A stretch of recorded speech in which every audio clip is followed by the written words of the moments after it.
Né le 4 septembre 1926 à Saint-Romain-des-Îles, Georges Falconet passe son enfance dans la région lyonnaise.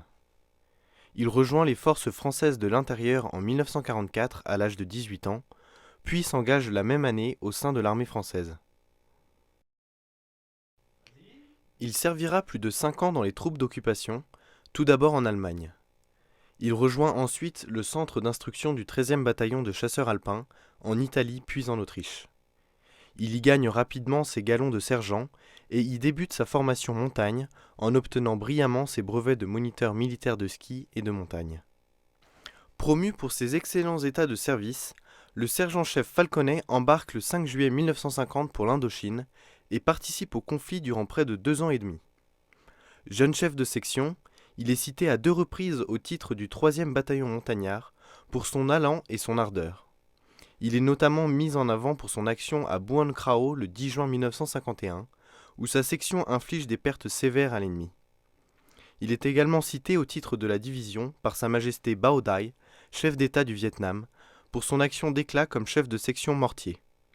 C'est particulièrement distingué le 25 janvier 1952 au cours de l'attaque du poste du Bac par d'importantes forces rebelles, en exécutant un tir précis et meurtrier sur un noyau rebelle qui retardait l'avance du groupement.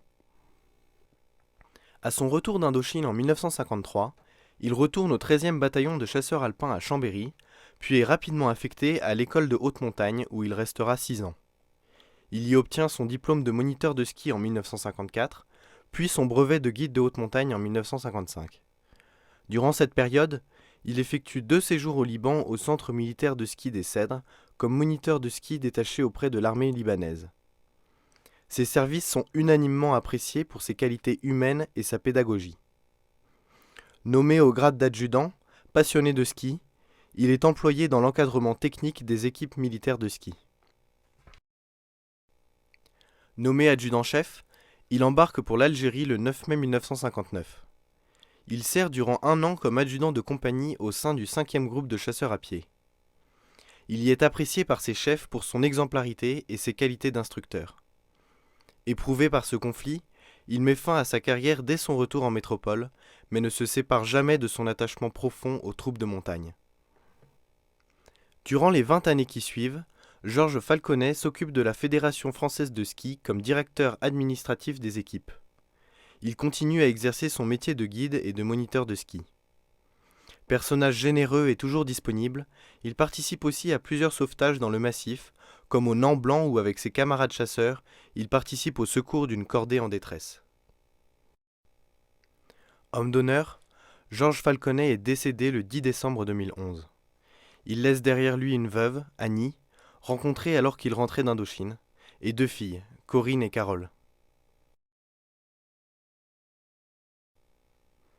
L'adjudant-chef Falconet était décoré de la médaille militaire, de la croix de guerre TOE avec 2 étoiles de bronze, de la croix de la vaillance vietnamienne avec étoile d'argent, de la croix du combattant volontaire 3945, de la croix du combattant, de la médaille coloniale avec l'agrafe Extrême-Orient, des médailles commémoratives 3945 et Indochine.